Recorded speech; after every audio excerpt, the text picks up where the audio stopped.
রাজনীতির দাবার ভরে জামাতের নতুন চাল, খাদের কিনারা থেকে ক্ষমতার কেন্দ্রে। আসসালামু আলাইকুম সুপ্রিয় দর্শকবিন্দু, আজকের এই ভিডিওতে আমরা এমন একটি বিষয় নিয়ে কথা বলবো যা বাংলাদেশের রাজনীতির বর্তমান হিসাব নিকাশকে পুরোপুরি উল্টে দিয়েছে।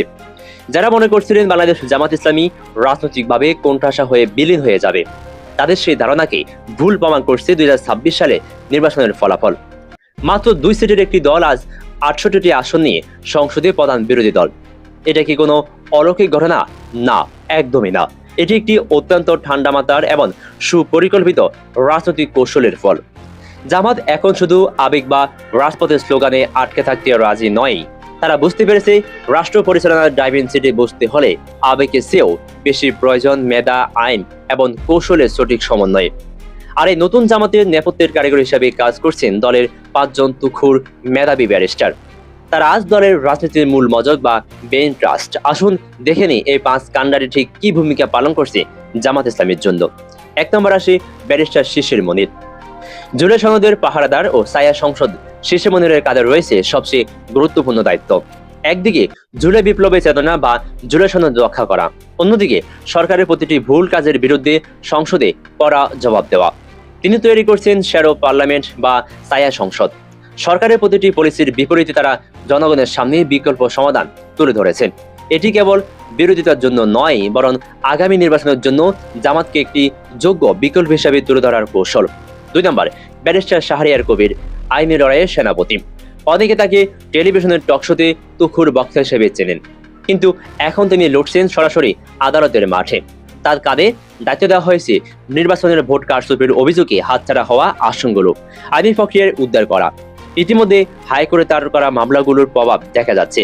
ঢাকা ও গাইবান্ধার নির্দিষ্ট কিছু আসনে ব্যালট পেপার সংরক্ষণ এবং পুনরায় ভোট গণনার আদেশ সবই শাহরিয়ার কবিরের মাস্টার প্ল্যানের অংশ।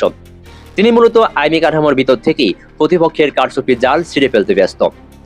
3 নম্বর ব্যারিস্টার আহমেদ বিন কাসেম, অর্থাৎ যাকে ব্যারিস্টার আরমান নামে আমরা সবাই চিনি, অর্থনীতির কারিগর। ব্যারিস্টার হলেও আরমান এখন কাজ করছেন দলের পররাষ্ট্র ও অর্থনৈতিক উপদেষ্টা হিসাবে। তার মূল লক্ষ্য আন্তর্জাতিক মহলে জামাতের একটি আধুনিক ও পরিচ্ছন্ন ভাবমূর্তি তৈরি করা এবং দেশে বড় ধরনের বিদেশি বিনিয়োগ আনা। তার হাত ধরে মোবাইল ব্যাংকিং খাতের মতো বড় সেক্টরে বিদেশি অর্থ আনার কাজ এগোচ্ছে।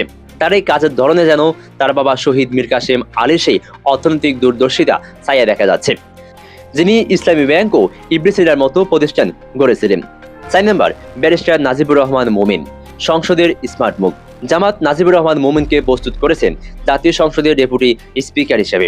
এটি হবে দলের জন্য এক বিশাল ইমেজ বিল্ডিং।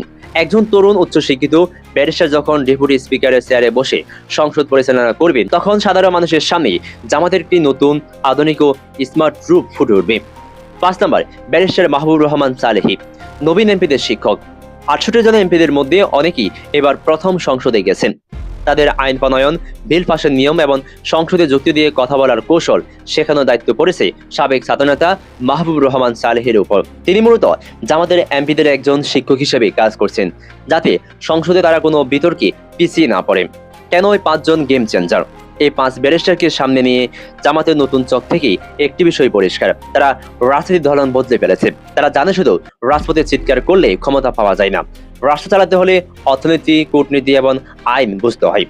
2024 সালের জুলাই বিপ্লবের পর রাজনীতির যে পথে মোড় নিয়েছে, সেই বাস্তবতাকে জামাত এখন তাদের মেধা দিয়ে মোকাবেলা করেছে। তারা কেবল বিরোধী দল হয়ে থাকতে চায় না, বরং আগামী 5 বছরের মধ্যে নিজেকে একটি পূর্ণাঙ্গ বিকল্প সরকার হিসাবে গড়ে তুলতে চায়। দর্শক, আপনি কি মনে করেন জামাতের এই 5 তুখোর মেধাবী ব্যারিস্টারের উপর ভরসা করে জামাত কতটুকু এগোতে পারবে বা আগামী নির্বাচনের ক্ষমতার শীর্ষে কতটুকু যেতে পারবে?